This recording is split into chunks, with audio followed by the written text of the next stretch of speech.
r.crimnsuhh Comia Alpha 2. 1. What do you call the religious police in Saudi Arabia, which is directly under the king, and whose main duty is to enforcement of an Islamic Sharia? Utawin. 2. The police in Saudi Arabia is also known as and is responsible for general policing throughout the country. Public Security Police. 3.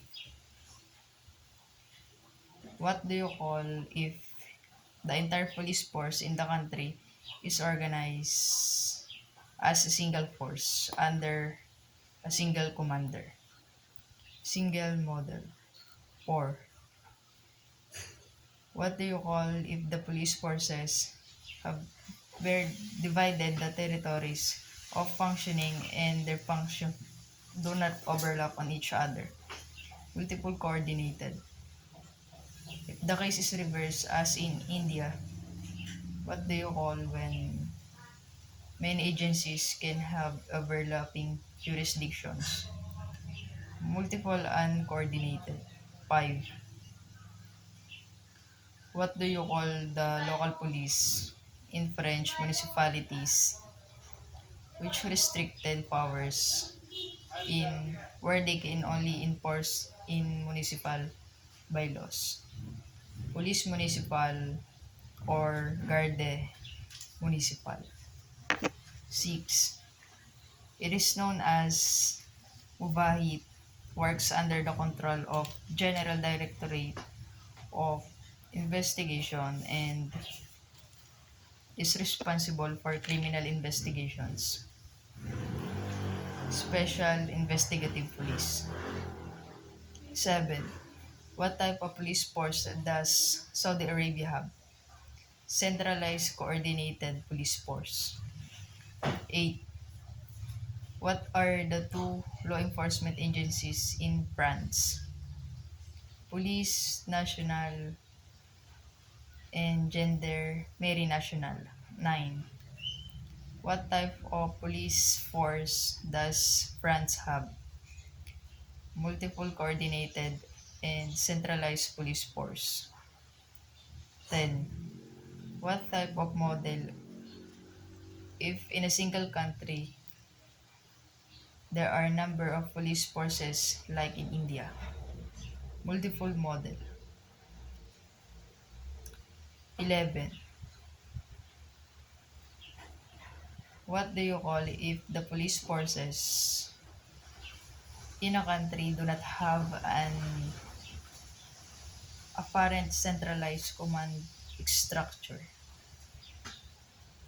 Decentralized command structure.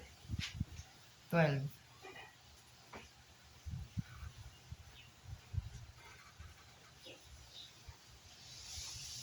Public security police derive its power from blank and blank. Executive orders and Sharia. 13. It is a military force in Spain and operates mainly in rural areas. Guardia Civil or Civil Guard.